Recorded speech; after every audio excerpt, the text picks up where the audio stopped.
Это пасторская школа, можно сказать. И мы говорили в прошлый раз о церковном планировании и администрировании. На этот раз мы будем говорить на теме приоритет в жизни пастора. Приоритет в жизни пастора. Приоритеты пастора. Знаете, мы говорим о том, что структура церкви должна быть двухпартийная, можно сказать, две ветви. Вы записываете, да? Двухветная должна быть структура церкви. Это, она должна иметь административное направление и должна иметь духовное направление. Как духовный совет и административный совет, или если вы хотите, как диаконское служение и пасторское служение, или просвитерское служение. И мы потом говорили о том, что нужно эти люди делать. Но что должен делать старший, самый старший пастор, как бы пастор? Какие должны быть его приоритеты? У него должны быть эти все люди, которые помогают ему. Но что, какие у него должны быть приоритеты, как в руководстве церкви? Именно об этом мы будем говорить сегодня. Как пастор, тебе поручено, так как лидер, иметь конкретное видение, что ты хочешь видеть в твоей церкви. Что ты хочешь видеть в твоем служении. Библия, вы уже знаете об этом. Что Библия говорит, без видения народ гибнет. Это кто знает, где написано? Осея, книга пророка, маленьких пророков, Осея 4:6. И Библия говорит, что мы говорили тоже об этом в прошлый раз, что без откровенной свыше народ не обуздан, теряет направление. Это кто знает, где это написано? Нет. Притчи, как? 29:18. Притчи 29:18. И это говорится об этом, что без пророческого откровения с неба народ, он не обуздан. Народ теряет направление. Поэтому ты, как самый старший пастор, ты должен знать, что ты хочешь видеть. Какой я хочу видеть группу прославления. Какой я хочу видеть домашние группы, структуры. Какой я хочу видеть учение в церкви. Как люди реагируют в церкви. Если ты только будешь быть пастором, чтобы выходить только по четвергам или по средам, и по воскресеньям, чтобы проповедовать, у тебя будет слабая, парализованная церковь. Ты я молюсь, ты должен делать подготовки. Ты должен делать подпольные работы. Именно твои Божьи, то, что остается Божье у людей, это те работы, которые ты уже проводил подпольно над людьми. Не твои воскресные проповеди. Воскресная проповедь, это просто дает общее направление церкви, общее освежение церкви, общее понятие для церкви. Но ты должен направлять, ты должен вникать себе в церковь так, чтобы ты что-то внедрял в тем, который прославляет, чтобы они могли иметь что-то в чувство какое-то. Это то, что ты поставил там. Чтобы домашние группы могли иметь какое-то ощущение, двигаться какой-то интенсивностью. Это то, что ты там поставишь. То, что ты посеешь там, то и вырастет на служение. То, что ты посеешь прославление, то и вырастет на служение. Это не только то, что ты говоришь в воскресенье. Но ты должен внедрять свое видение в каждой структуре, каждое направление, в каждой маленькой детали жизни твоей церкви. Как старшее служение. То есть не просто мы знаем об этих словах без видения, народ гибнет и так далее. Это не просто теория. Ты должен так делать и работать с твоими людьми, твои общения с ними, твои позадневные контакты с ними. Дай им знать и тоже вникай в них. Они понимают твои видения вообще. Они понимают то, что ты хочешь быть видеть в этом служении, или в их деятельности, или они не понимают. Если не понимают, не обязательно говорить им каждый раз, вот наше видение, вот миссионерское и так далее. Это конечное видение. Но пока что ты хочешь что-то видеть конкретно в них. То есть, говори, общайся с ними, вникай это, внедри это в них.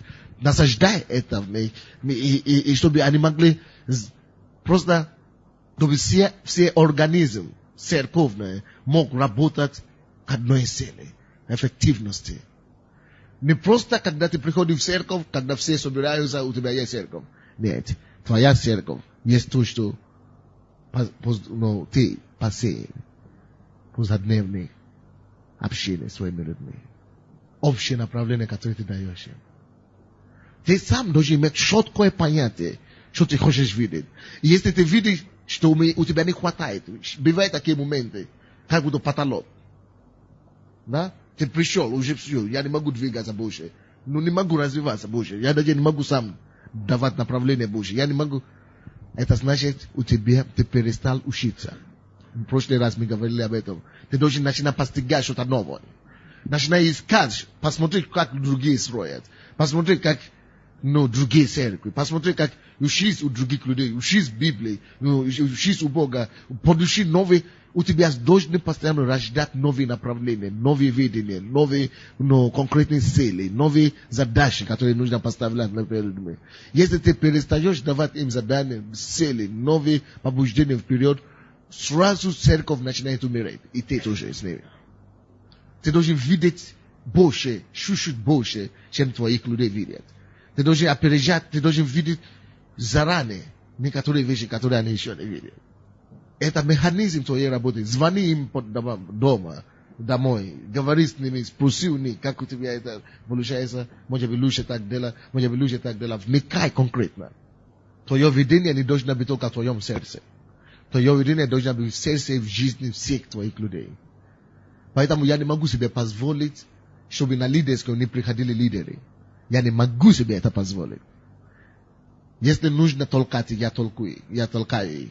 Если нужно бить, я бью их. Если кто-нибудь у тебя лидер, допустим, лидер твоего прославления, или лидер твоей группы порядка, он не приходит на лидерскую, допустим. Я не знаю, как ты это объяснишь. Кто бы он не был. Если он не может это делать, потому что там ты даешь основное руководство. Если его не будет там, то он вообще не должен вести это служение. Потому что он будет терять твой дух. Он будет терять твой дух. Он потеряет твое направление. И разделенное видение, это разделение, это бунт. Как только что кто-то остается от видения, как только что кто-то мыслит по-другому от видения, это уже разделение идет. Это бунт идет. Это твоя ответственность. Ободрять твоих людей. Говорить им истину.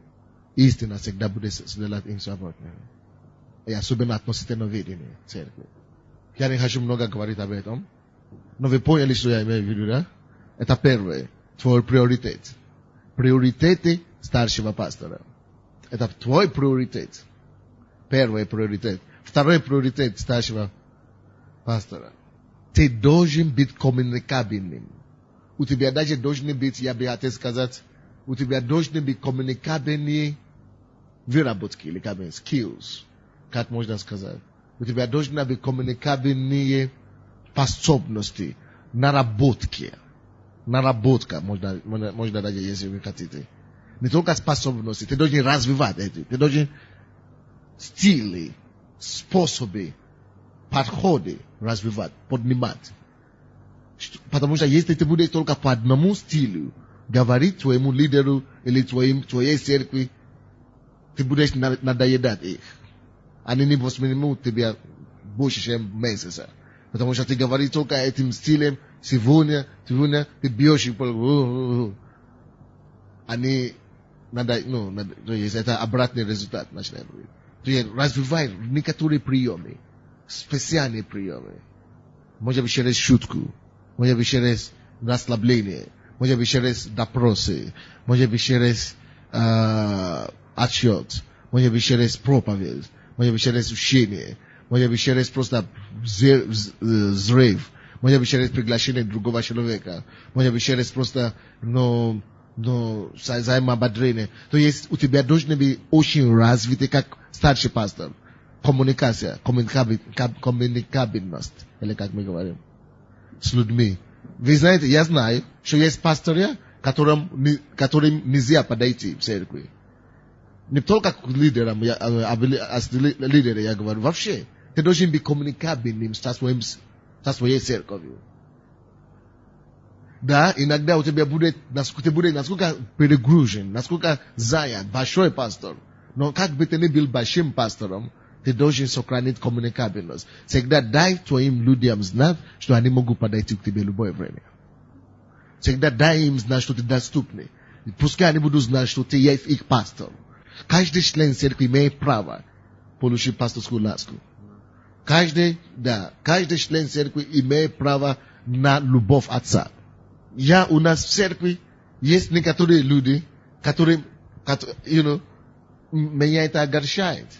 Но я прикасаюсь к ним через, допустим, вас, через лидеры домашней группы, или через это есть один способ. Но как ты, никто тебя не заменит для них. Поэтому я иногда обнимаю людей из церкви.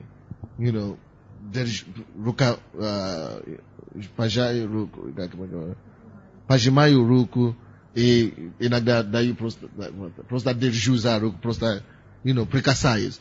Потому что однажды я это выяснил, когда мы были у Наташи на день рождения, тогда только что пришли некоторые пока. И уже были день рождения 2 года тому назад, и эти Галия, они только что закончили группу, она, алкоголиков и так далее. И я просто был там, эти люди с алкоголики пили, и я побил тоже, кушал торт и решил уйти. И я просто решил, я вообще-то коммуникабельный, обнять всех подряд. Я просто принял это решение. И когда я обнимал некоторых, Боже мой, слава Богу, такое это было для них праздник. Такое это было для них радость, что пастор прикасается к ним. Они могли чувствовать сердце пастора, отца. Они защиту видели в этом. Они охрану видели в этом. Иногда это нужно для них. Иногда они сами это не понимают. Иногда они боятся. Но ты должен это позволить. Людям знать, что ты их защита. То есть коммуникация должна быть между вами. Коммуникабельность.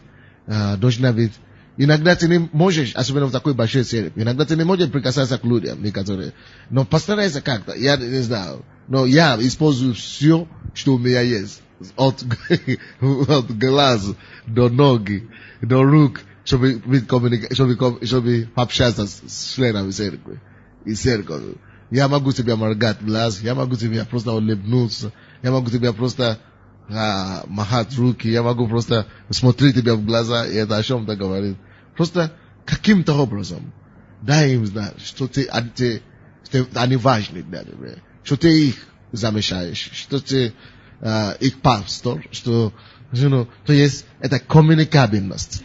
Короче, это второе, твое потенциал, как мы говорим, приоритет. Не теряй общение со своей церковью. Не теряй, не будь слишком супердуховный, что, они не могут подойти к тебе, ты слишком святой. Нет. Библия говорит нам, что у нас нет такого первосвященника, который мы не можем подойти с нашей немощью. Что даже Иисус, мы можем подойти к Нему с нашими немощами. Это Евреям 4 глава. Если 13, по-моему, 15 стих, 16 стих. Если к Иисусу можно подойти с немощью. Человек недостойный, грязный, да, он может подойти к Иисусу совершенному. Если люди могут иметь доступ к Иисусу, ты плохой лидер, если к тебе не могут иметь доступ. Люди могут иметь доступ к Богу. А я говорю, я крутой пастор, ко мне не могут иметь доступ. Я не крутой, получается. А наоборот. Безобразный, безответственный и гордый. Если ко мне не могут иметь доступ моих людей. Я буду потом вам разъяснять, да? Я буду балансировать это попозже. Как, с кем общаться с членом церкви. Кому уделить сколько времени. Я буду это тоже говорить сегодня. Но, в принципе, общий принцип есть такой. Будь доступный своей церкви. Пускай они всегда получают твою защиту, свою ласку. Я думал, однажды я просто прошел мимо кого-то и говорю, все хорошо, амин, у тебя получится. Бог поднимет. Я просто, амин, слава Богу. Оказывается, человек уже все, ухожу из церкви, закончил жизнь самоубийством. Откуда я знаю?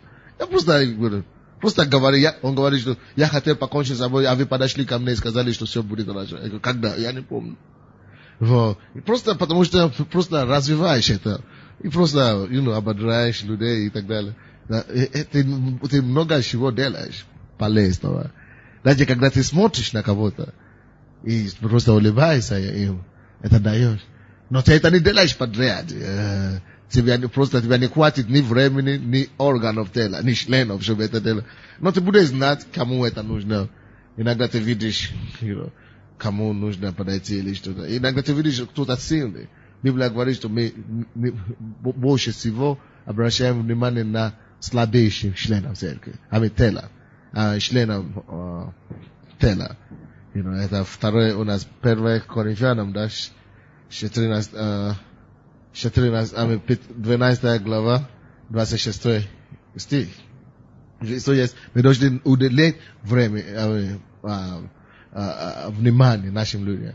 Но самое главное, что я сказал, я это назвал коммуникабельность. Развивай коммуникабельный стиль. У тебя должен быть, потому что ты, однажды один пастор мне сказал, что я приглашаю людей каждый месяц в свою церковь проповедовать. Он говорит, потому что ты знаешь, не воспринимается, когда ты один проповедуешь все время, люди устают от тебя. Может быть, да, с одной стороны, до какой-то степени. Но я могу проповедовать в церкви год подряд, минимум, и чтобы люди не уставали. Он не может проповедовать месяц. Он говорит, что он мне начал говорить логически. Он говорит, потому что ты знаешь, у тебя определенный словарный запас, и люди слушают это постоянно, отвращение потом развивается. Потом, в принципе, люди уже не воспринимают. Но если кто-то придет другой, будет говорить то же самое, люди будут воспринимать больше. Я тогда не знал, что я ему сказать. Но теперь, когда я тоже учу больше, я теперь понял, что у него не было достаточно. Он не развивал, то, что я говорил, стили, подходы и разные варианты именно коммуникабельности. То есть ты должен найти способы, разные способы коммуникабельность с твоими людьми. Когда ты общаешься с ними, ты должен найти разные подходы, разные приемы, можно сказать. То есть когда у тебя будут достаточно, ты будешь развит нормально в методах и приемах коммуникабельность с твоими, они не наскучатся от тебя. Они не будут говорить, что надоело. Наоборот, когда гости будут, им будет плохо. Что почему сегодня пастор не проповедует. Потому что ты даешь им свежее что-то. Вот, у тебя тоже должен быть подобное. Короче, быстренько, идем дальше. Третий, твой приоритет. То, что должен быть у тебя. У тебя должно быть самопожертвование, которое заражаемость, как мы можно это говорить. Да, у тебя должно быть саможертвенное, которые люди могут, просто люди видят тебя, люди сразу поражаются и подражают. То есть у тебя должна быть такая саможертвенность, такая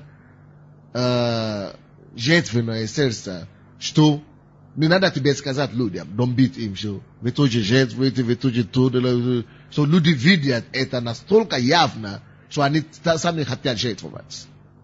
Допустим, если мы хотим купить что-то, да, и я сказал, я готов отдать мою машину. И пастор дает свою машину.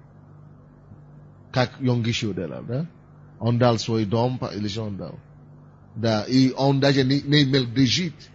Это было такое самопожертвование, которое было потрясало всю церковь и подняло эту церковь до вершины. То есть у нас должно быть такое самопожертвование, жертвенное сердце, как лидеры, и особенно как старший лидер, который паразит, не просто паразит людей, но который contagious, that will be contagious. What do you say?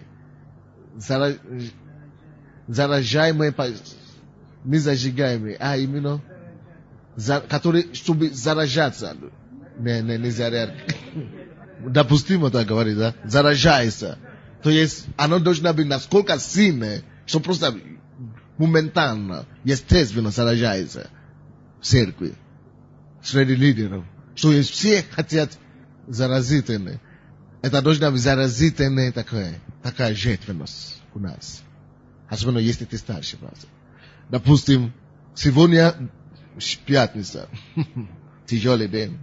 Целый день молился, готовился и так далее. Это трудно. А потом, с 7 часов я уже учил одну школу, допустим. Сейчас мы учим другую школу. 11 часов библейская, духовный совет, ночная молитва. Ночная молитва. И если, допустим, как пастор, люди видят, люди, конечно, не все видят, но кто-то видит, что и кто-то, может быть, люди видят, они даже не думают. То есть для того, чтобы у тебя могла быть заразительная саможертвенность, то есть это должно быть насколько много, что, допустим, на сегодня, если я это не скажу, люди не увидят, не заметят, что это большая нагрузка. Но есть некоторые, которые заметят, хочешь не хочешь, люди заметят, и будет заразительно сразу. То есть, допустим, я здесь 7 часов, потом одно учение закончил, второе учение, а потом на ночную молитву еще. Кто-то это заметит и отметит себя, что я должен быть такой служитель, который вообще не жалеет себя. Кто-то, допустим, видит, что пастор ходит на молитву к Богу. Кто-то, не надо это рекламировать или говорить об этом. Нет, ты просто с Богом. Но кто-то это где-то увидит. Что пастор уходит каждый месяц молитву за Богу. Что? Ради чего? Почему он это делает? И кто-то возьмет это для себя тоже, допустим, да? Или кто-то что-то еще другое увидит. То есть у тебя должна быть во всех направлениях. Жизнь должна быть так построена, что ты готов все оставить. Ты готов сон пожертвовать. Ты готов, любой вещь. Ты готов каждый день ходить, куда угодно. Ты готов молиться с утра до вечера, ты готов. Но люди не должны проследить маленький лень в тебе как лидер. Если люди твои увидят лень в тебе, я могу гарантировать такому пастору, что его церковь не поднимется. Я могу просто гарантировать, просто отметьте это слово, просто гарантировать такому служителю, что его церковь не поднимется, потому что твоя церковь не поднимется выше тебя. И одно из вещей, которые тебе надо, оно не поднимется выше твоей жертвенности. Жертвенное отношение. Но когда они увидят твое отношение, которое идет, отдает все, идет на 100%, которое трудится все, ты не жалеешься никогда ни о чем. Ты не жалуешься никогда ни о чем. Ничего для тебя не слишком трудное, не слишком тяжелое. Тогда тебе не тяжело просить у других тоже трудиться. Такое же отношение. Тогда тебе легко давать претензии другим. То есть выставлять им конкретные требования. Потому что ты положил пример стада. Братья и сестры, если ты будешь старшим пастором, особенно это тебе нужно. Если ты старший пастор где-то, ты пастор, то есть если ты даже помощник пастора, или старший лидер служения, это тебе нужно. Не думай, не пускай, не позволяй твоему комфорту опережать твоего служения. Хорошо иметь комфорт, но ты имеешь право на комфорт только после того, как ты уже поставил других на то место, где ты должен быть. То есть ты уже поднимал других на свое место. То есть, вы поняли меня? Ты уже делегировал, ты уже имеешь замену там, где требуется труд. Только тогда ты имеешь право отдохнуть. Но если ты видишь, что никто это не делает, и ты еще там, ты сам должен пойти это делать. Но если замена уже есть, и эта замена работает хорошо, вот тогда ты имеешь право на отдых и на комфорт. Но никто из нас не имеет права на комфорт. Если все не функционирует на высоком уровне, как отели бы это видели. Так что жертвенность. Не просто простая жертвенность. Все жертвуют что-то. Даже члены церкви жертвуют. Но старший лидер, у него должна быть такая жертвенность заразительная. Вы знаете, многие люди, которые переходят в нашу церковь из других церквей, они не увидят его больше года. Либо они не будут ходить, либо они возвращаются в свои церкви, или либо они переходят в третью церковь, либо они просто становятся, они, может быть, были лидерами у себя, просто становятся здесь только прихожанами. Потому что они думают, что здесь слишком темп, слишком большой. А я не могу себе представить меньше. А те, прошлый год, я просто специально так, убавил ход, темпе. Просто специально, потому что я обнаружил другой экзамен, что многие лидеры начали уставать. И не успевать. Поэтому я специально не делал лидерской, специально не делал такие пасторские и так далее, просто чтобы целый год. Но сейчас мы начинаем опять. Год целый, мы отдохнули нормально, но сейчас мы начинаем опять, а то мы расслабимся слишком.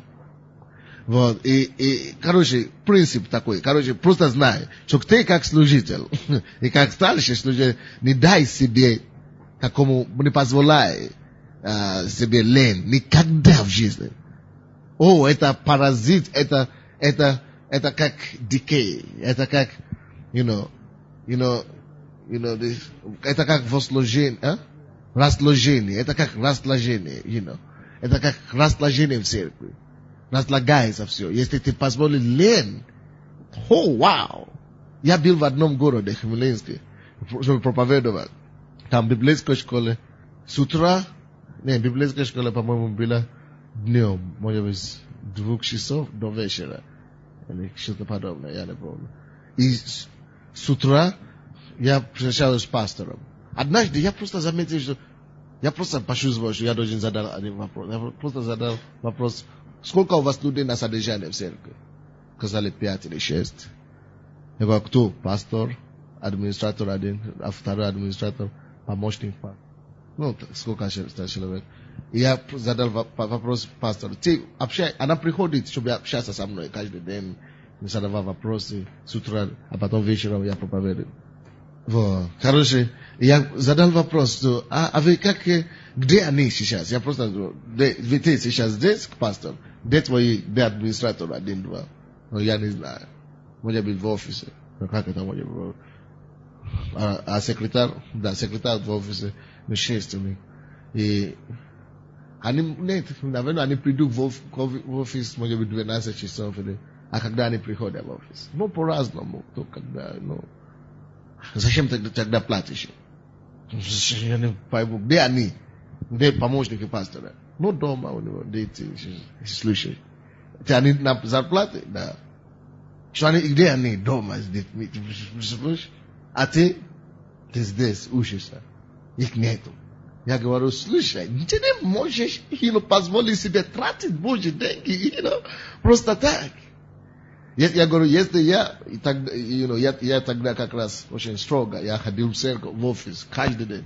Я говорю, если в нашей церкви каждый день я должен знать, где мои служители. Если особенно он на оплате в церкви. Значит, если он не на оплате, я знаю, где администратор, или где кто работает, кто возле. Я знаю, где он, чем он занимается. Особенно, если он на оплате, ты даже не знаешь, где он, просто на собрание слушает здесь. Или когда надо приходит. Не позволяй такому духу твоей церкви. Церковь не растет, просто они собираются, каждое воскресенье, в среду, когда на служение, видятся вечером. И они на оплате. Представляешь? Не позволяй такого. Люди должны делать для Бога больше, чем среднего. Если в миру люди работают 8 часов, люди, которые работают для Бога или служат Богу, должны это делать намного больше. Просто не потому, что они получают зарплату, не потому, что кто-то платит, а потому, что они служат. Он говорит, горе мне, если я выполняю обязанность. Это то, что Павел сказал. Горе мне, если я выполняю обязанность. Он говорит, но я должен, я обязан проповедовать.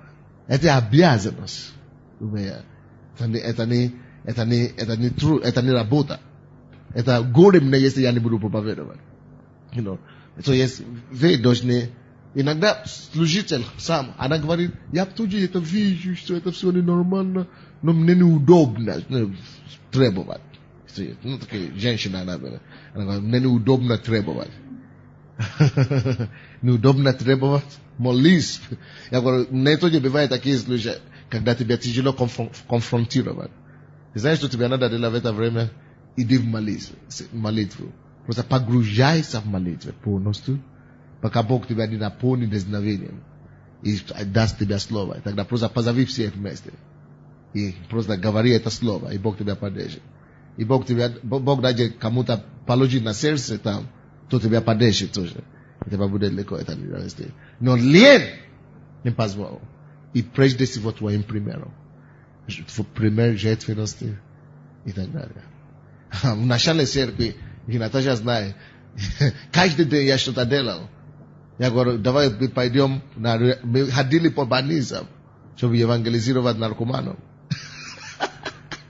По вторникам и по пятницу.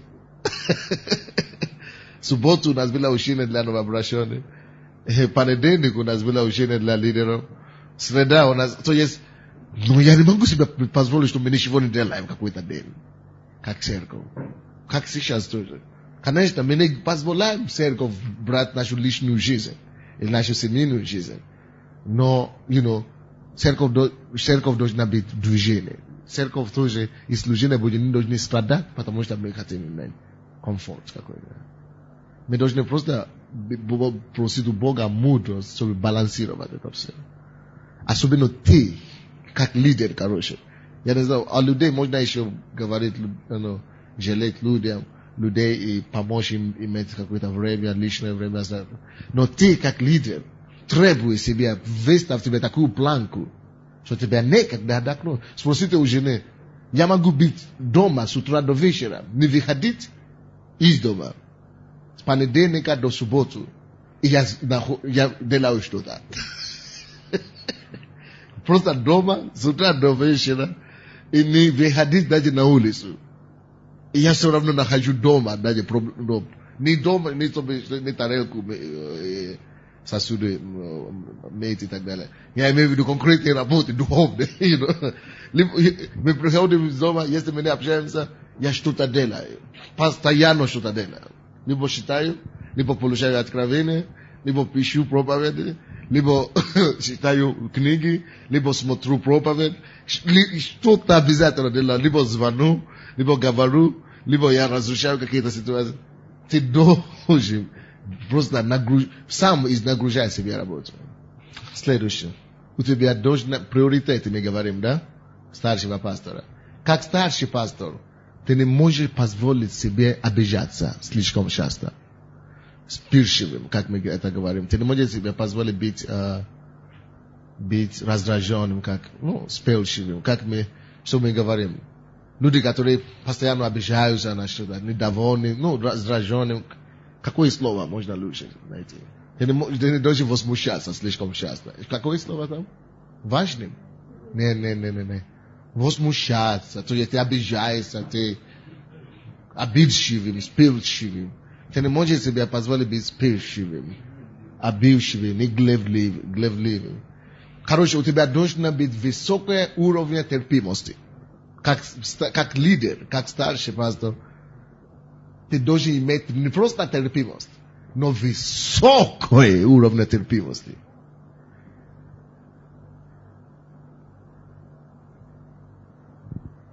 Терпимость к администрации, терпимость, чтобы не обижаться на них, чтобы не выплескивать твои эмоции, чувства, терпимость, группе париарки, терпимость, к лидерам, терпимость к бухгалтерам, терпимость, во всех направлениях. Терпимость. Ты видишь, что они делают брак, они делают, такие ерунда, да? Ты говоришь, хорошо, идите сюда. Ты объясняешь. Хорошо. Все. Они говорят, но только когда уже в последнем варианте, ты уже терпел, уже последний, тогда ты должен уже просто поставить порядок. Жестко.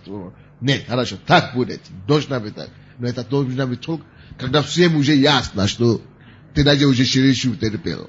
Вот тогда. У тебя должно быть высокий уровень терпимости. Now, что я имею в виду, что у тебя должна быть высокий уровень терпимости? Это значит, твоя терпимость должна быть насколько высока, чтобы давать людям возможность ошибаться.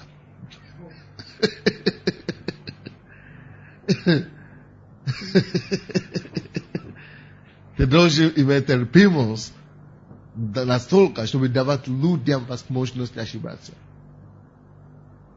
Осознавая, что они несовершенны. Точно как ты тоже несовершен. Вы знаете, я не слышал эти учения нигде. Если бы у меня были возможности слышать их, я бы, наверное, быстрее учился.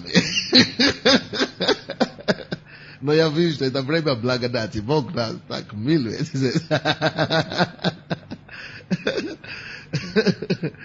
Аминь. То есть, у тебя должны быть даже, ты должен давать людям шанс ошибаться. То есть, знать, чтобы они знали, что ничего страшного. Но если ты даешь им шанс ошибаться, ты тоже должен знать и сказать им, чтобы они знали, что ты также ожидаешь, чтобы они улучшили, что в чем они ошибались. То есть ты даешь им шанс падать, но ты говоришь им, что ты не ожидаешь, чтобы они оставались там, в падшем состоянии. Но ты ожидаешь, чтобы они вставали и пытались идти еще раз. Это отношение отца. Это отношение лидера. Как я слышал пример одного брата, он мне говорил, у меня девушка Грейс, когда она моя первый ребенок, когда мы все ждали, когда она начнет ходить. Как все родители. Ты ждешь, когда твой ребенок начнет шагать. Что мы однажды мы дождались, что она начала действительно шагать. Мы сказали, давай, Грейс. Она начала ползалась, да? А потом вдруг держала что-то и делала первый шаг. Мы давай, пойди, идем. Держали ее за руки, да? А потом опустили. Давай, иди сюда. Она шагнула первый шаг, второй шаг, и на третьем она просто упала. Now, папа, он не взял ее и начал, чего ты упал? Я сказал, иди сюда, ты начал упадать. Да, шокнут по это самое. Да, нет, это будет не папа. Но вместе, чтобы он взял ее и начал это, учить или толще, это, шлопать, да, он не шлопал. Знаешь, что он делал? Он побежал к ней, когда она была, молодец, ты что, первый два шага, ну, красавица, то есть, просто влюблялся в этого ребенка. Обожать его, поднимает, бросает, говорит, молодец, в следующий раз у тебя получится, давай еще раз попробуем. То же самое иногда должно быть у нас отношения. Нашим лидерам, вообще членам церкви. То есть такая терпимость. Ты знаешь, что они учатся. Они не смогут быть совершенными сразу. Ты не забудьте, братья, пример этого ребенка, который делает первые шаги. Благодаря им мы имеем терпимость к нашим людям.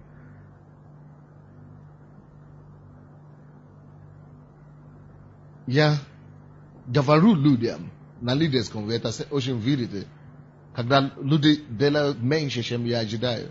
На лидерском я всегда говорю им, что вы делаете? Как это так? Вы должны были делать лучше. Но я оставляю их так. Больше не иду специально. Но я жду год. Yes, год. Целый год. Это хорошее терпение, я тебе скажу.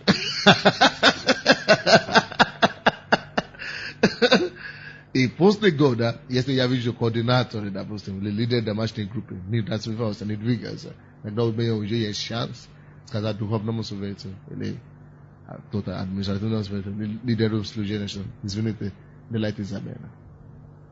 Поменяйте эти людей, они уже, ну, не выше палки, короче, не выпрыгнут. Выше себя уже не выпрыгнешь. Но, первое время, и больше, то есть терпение, терпеливость. Давать даже им возможность ошибаться. Но тоже поднимать их и идти дальше. И когда я говорю о терпеливости, я также имею в виду flexibility, гибкости со стороны лидера. Ты должен быть насколько терпеливым, чтобы быть гибким. Это значит, иногда тебе надо менять твое мнение, твои точки зрения. То есть иногда нужно будет уступать. Вы знаете, очень многие люди думают, что уступать это слабость. Нет, уступать это не всегда слабость. Иногда это слабость. Но иногда, чтобы давать людям учиться, чтобы давать людям реализовать себя, чтобы давать людям утвердиться, чтобы научить людей, иногда надо уступать. И как лидер, мы должны научить себя гибкости. Гибкости. Готовься. Если ты, допустим, мы сказали, что какие-то, допустим, церковь должна быть 4000 или 6000 до конца года. Ты видишь, что это нереально, не получается. Люди не справились, не готовы. Что тебе делать? Смирай себя, будь смиренным, признаться, что у вас не получится такое видение. И тогда пойдем на 4000. Или мы говорим, что некоторые группы, должны районы, должны иметь 50 домашних групп к какому-то времени. Ты говоришь, или даже 10 домашних групп. Ты говоришь ему, бьешь его, он не получается. Хорошо.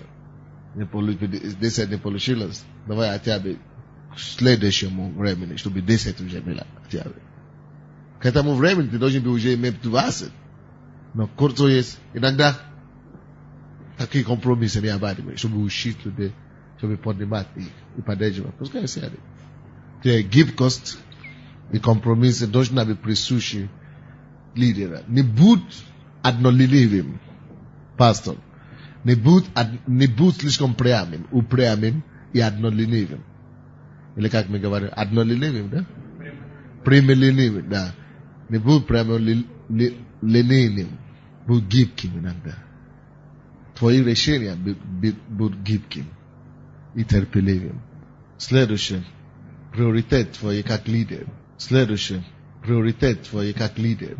Имей сострадание за людей. Сострадание, жалость над людьми. Над спасенными и над неспасенными. Над неспасенными все верующие должны иметь жалость. Сострадание. Матфея 9 глава говорит нам об этом. 36 стих. 35-36. Что Иисус жалился над народом, потому что они были как овцы без пастыря. Но есть тоже такая жалость, любовь, сострадание, которые должны быть присущи пастору.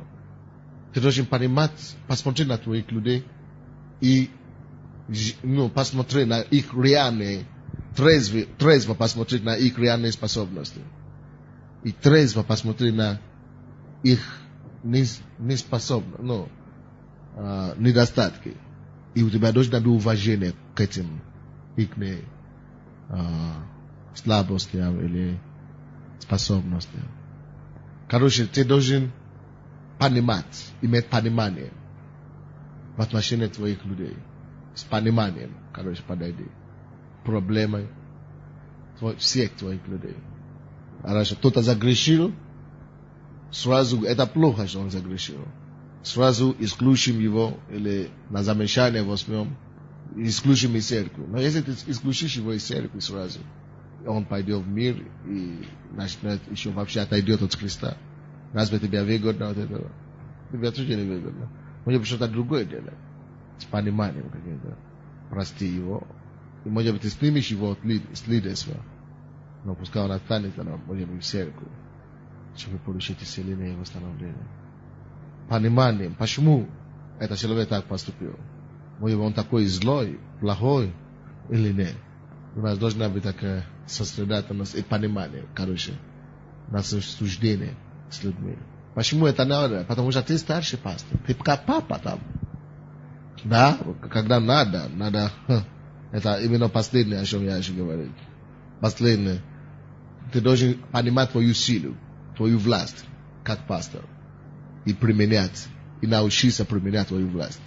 То есть, с одной стороны, сострадание, понимание, но с другой стороны, когда люди уже перегибают, когда уже все, ты должен знать, что у тебя есть власть от Бога, как лидер, или как пастор.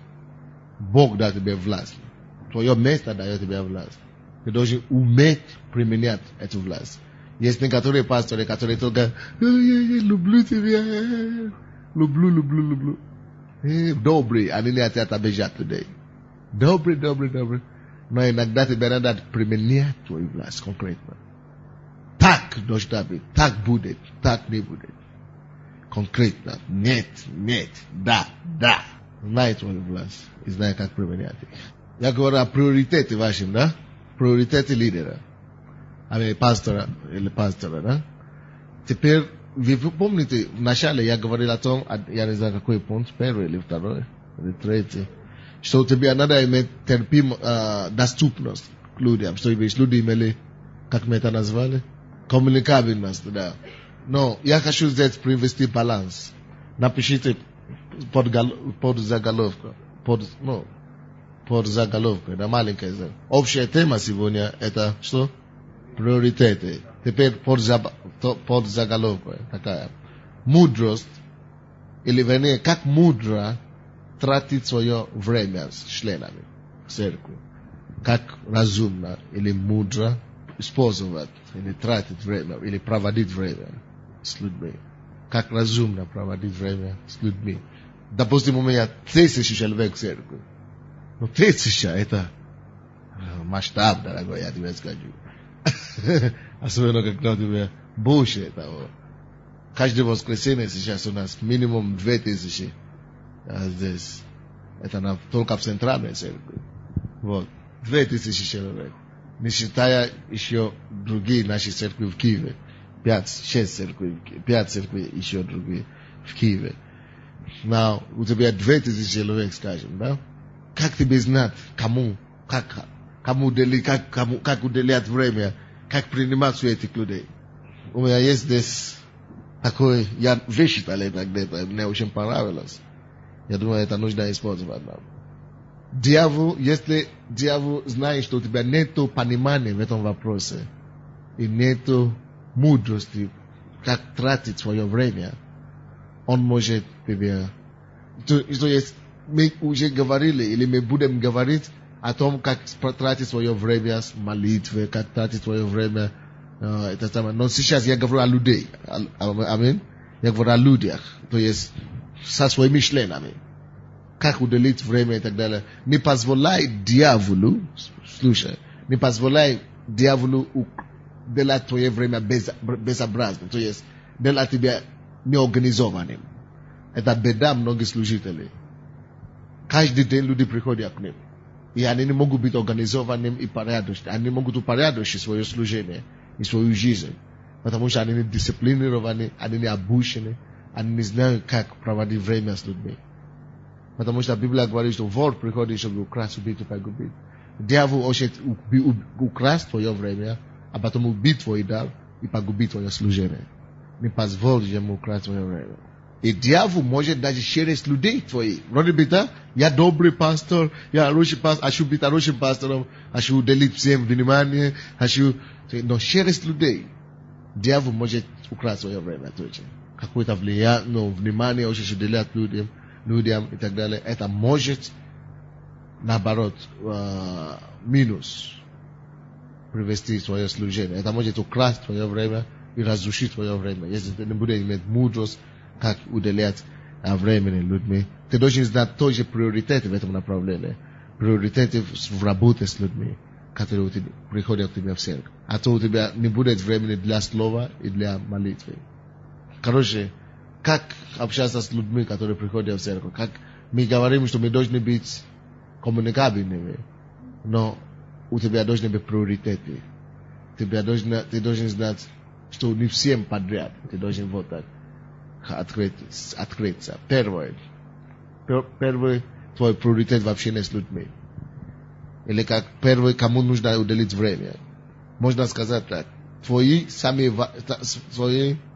первые, как мы говорим, первозначные люди, или как мы говорим, первостепенные люди. Нет, твои самые важные люди. То есть, you're very important people. Люди твоим, like, да, люди твои первостепенной важности, да. Какие люди? Люди твоей первостепенной важности. То есть, люди, которому ты должен прежде всего уделить внимание. Первое. Кому ты должен прежде всего уделить больше внимания. Кто должен занять твоей первостепенной важности. Кто должен занять это первостепенной важности твоего времени. Это твои лидеры. Когда у тебя есть церковь, 1000 человек, ты должен знать, что тебе не надо одинаково, проводить время со всеми 1000 людьми. 1000 людей. Ты должен знать, что не все 1000 людей ты должен уделить одинаковое время. Первостепенное твое внимание, твое время должно быть уделены.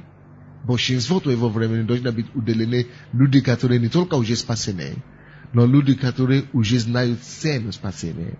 Которые никогда, ты знаешь, что эти никогда не потеряют спасение. Эти уже решили исследовать за Богом до конца. Не просто решили исследовать за Богом до конца, они понимают мое видение и мое призвание нашей церкви. Эти люди посвятили себе уже мне и Богу, и эти люди готовы жертвовать всем ради Евангелия, и ради Бога, и ради нашего видения. Вот эти такие люди, которые ты найдешь у себя в церкви, которые готовы жертвовать всем, которые понимают видение, которые готовы отдать себя за Бога и за тебя, именно эти люди ты должен найти, взыскивая их в церкви, и превратить их в твоих лидеров, и уделять им больше внимания, больше энергии, больше учения. Ты должен проповедовать им больше. Ты должен им больше рассказывать. Ты должен учить их, давать им твои свежие откровения. Ты должен больше с ними проводить время, учение. Ты должен открывать твое сердце им больше, чем кого бы ни было. Для Иисуса это был Иоанн, Иаков и Петр. Для Иисуса. Они были там. Каждая команда есть такие люди.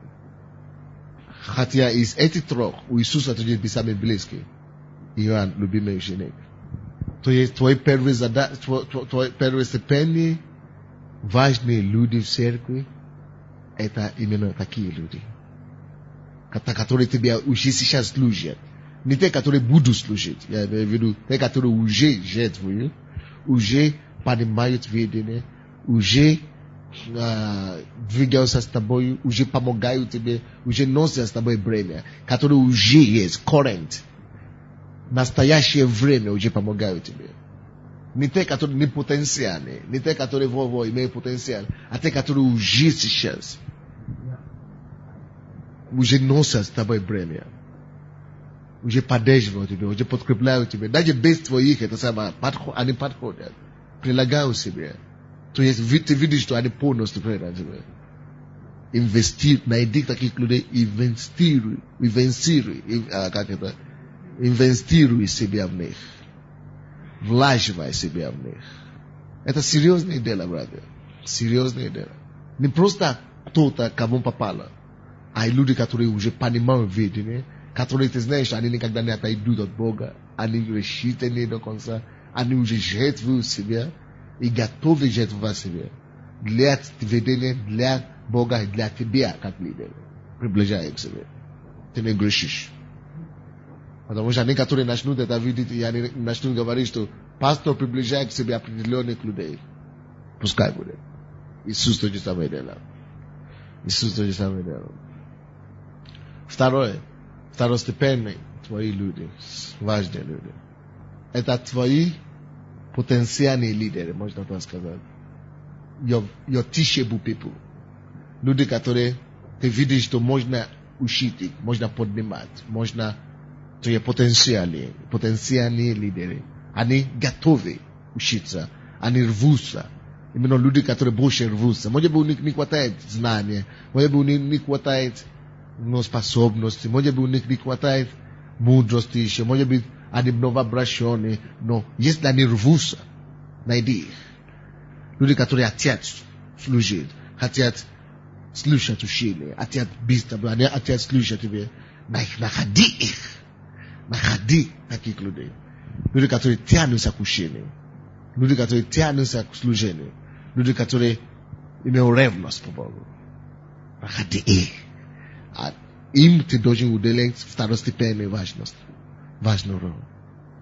Когда это мне открылось, вот почему мы начали делать эти пасторская школа, вторая школа подготовка для служителей, лидерская школа, они будут в основном требовать мои внимание. Им я буду проводить. Они приходят слушать меня в четверг, они приходят меня слушать в воскресенье, но кроме этого я еще с ними встречаюсь. И любой из них может меня остановить в любое время. Если я даже для других не остановлю, я для них останавливаю. И отвечаю на их вопросы, я слушаю их. И они имеют доступ в любое время, по-любому. Остальные только приходят по воскресенье, или по четвергам, и так, 2 раза в неделю. Но эти, я слушаю в воскресенье, четверг, понедельник, пятницу. Некоторые из них пятницу дважды. То есть это твоя твои второстепенные люди, или важности, кому ты должен уделять твое время, это должно быть вот эти, которые рвутся, которые имеют потенциал. Ты видишь, что они имеют ревность по Богу. Находи, собирай в кучу и начни учить, влаживай в них. Видение, преданность, посвящение, начинай учить такие темы. Влаживай в них. И ты увидишь, со временем ты пожнешь. Ты пожнешь очень круто. Пожнешь. Третья категория людей, кому ты должен уделить внимание. Это люди, которые твои, можно сказать, твои хорошие люди, члены или прихожане. Хорошие люди. Люди, которые являются источником ободрения для тебя. Может быть, они не так нагружены в церкви. Допустим, я вижу таких людей. Может быть, они финансируют церковь. Или они являются ободрением для тебя. Они являются источником поддержки. Они просто члены, они не имеют особенное видение, они не имеют рвения особенное, но они верны. Приходят, сидят, не пропускают служение. То есть люди, которые более не менее, которые ты знаешь, то есть, что они всегда, они твои просто хорошие люди. И есть люди в церкви, которые приходят раз в месяц. Есть люди, которые приходят 2 раза в месяц. Есть люди, которые приходят раз в неделю. Но есть люди, которые не пропускают служение. И они не лидеры. Они не лидеры, ничего, просто ходят. Верные люди. Хорошие люди. Допустим, у нас такие люди в церкви. Я отношусь сюда, допустим, наши бизнесмены. Они делают хорошие дела. Благословляют церковь, приносят деньги. Хорошо. Но их нету здесь, допустим. Их нету на первое учение тоже. Им не до этого. Они могут двигаться с Богом и так далее. Но они не так посвящен, как некоторые. Я их не уделяю времени, как этим, которые первые 2. Я им тоже уделяю время. Они мои хорошие люди, верные люди. Люди, которые тебя не хотят терять. У тебя тоже будут такие люди. Допустим, твои молитвенники, допустим. Или люди, которые молятся за церковь, за тебя. И люди, которые просто они не особенно видны, но они не создают проблемы. Они просто хорошие члены церкви. Понимаете, что я имею в виду? Это на 3-м месте они. Ты не начинаешь сидеть с ними с утра до вечера. Или начинаешь с ними только проводить время. Нет. Ты знаешь, с кем проводить время. Ты поддерживаешь им, ты даешь им, ты пытаешься вывести их вперед, чтобы они тоже поднимались, развивались. No, ani dožne brat слишком много твоего времени. Не позволено. Не позволено. Твои приоритеты ты знаешь. Эти два первые. Следующее. Последнее. Твои проблематичные люди. Они должны иметь меньше твоего времени. Если честно, они не должны иметь больше 5 минут твоего времени. Одно время. То есть, остановись, хорошо. Иди к пастору Лусику.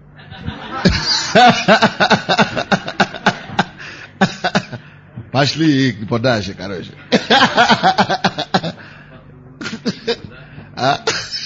Он терпит. Не. Он будет учиться через интерпедию.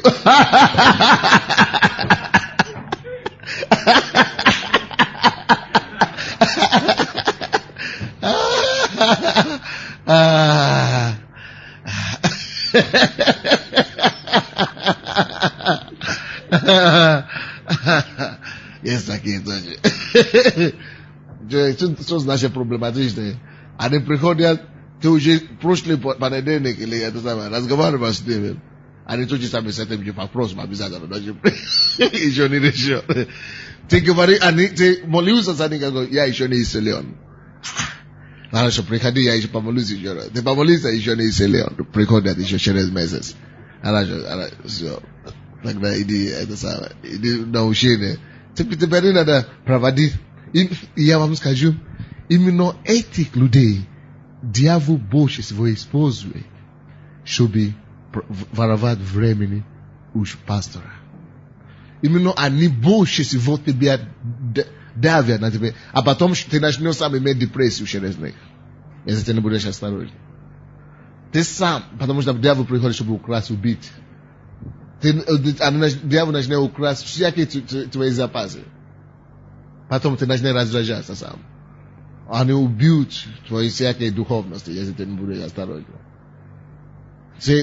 Таких людей просто люби их и все. Хорошо. Просто улыбай. Амин. Амин. Убегай сразу.